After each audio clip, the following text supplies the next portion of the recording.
time for Big Game Breakdown. As always, live odds, sportsbookreview.com. Here we go again. Raptors down 1-0 in a series. Nothing new to them. This is on NBA TV.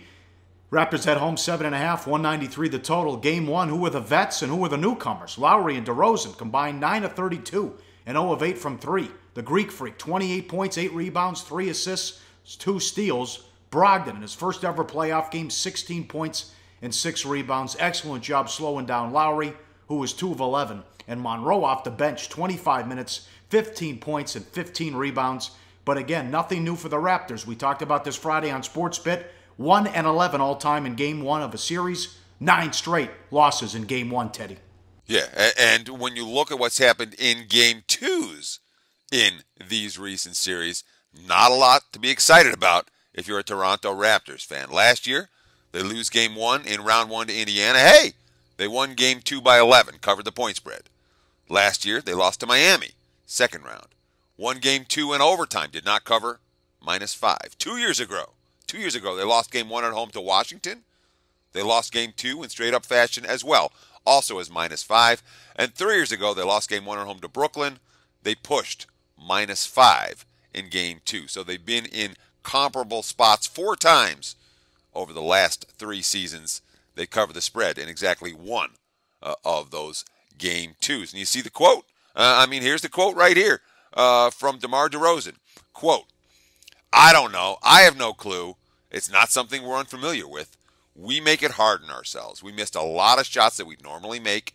We have to understand that we can't let that affect us getting back in transition. They took advantage of it and put us away." They're also blown out, which is cause for concern. When we previewed this series, this was a great matchup for the Raptors because they were second in the league post-All-Star break in rebounding, while the Bucks were 29th.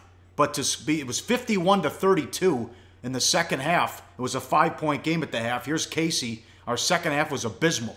We didn't play with any pace, any rhythm, any movement. We have to give them credit. They did a good job defensively. We're totally out of rhythm in the second half. We didn't do a good job of getting back in transition, end quote. And they couldn't handle the Greek Freak one-on-one. And double teams didn't work either. Kid, Giannis is a special player. He can cause problems by getting 2 or 3 guys on him, and for him just being able to read. I thought our guys did a great job of sharing the ball. The ball wasn't sticking. They didn't care who shot it or who made the shot. It was about making the right play. I think the zigzag theory is a bunch of bunk, and that went away a long time ago. But as you expect to get a big effort out of the Raptors here, but I don't want to lay that price to find out. Exactly. It's really hard. I trusted Toronto in Game 1. If there was ever a spot and a matchup, I'm like, this is the year. The Raptors are real. This is a spot that they're supposed to take care of business. Didn't happen, obviously, in Game 1. And the way that it didn't happen, with the same guys who have failed them in the past, most notably Lowry. Forget DeRozan. DeRozan had a rough shooting game, but it was Lowry.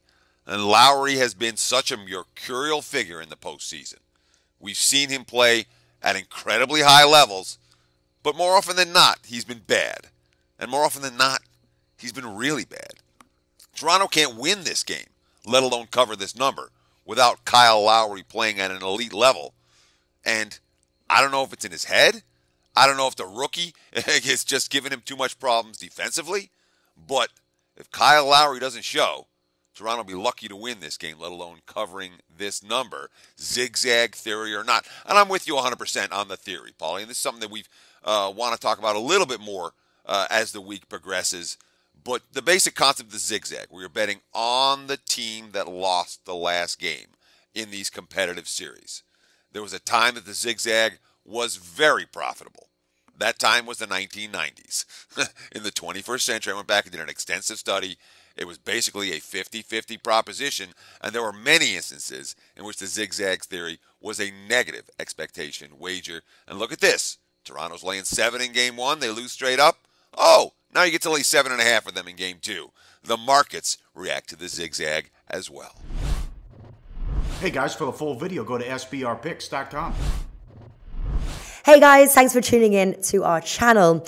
Now we've put a lot of work into producing all these free videos, so please help us out and keep all our content free for you forever by simply liking, sharing, commenting and subscribing.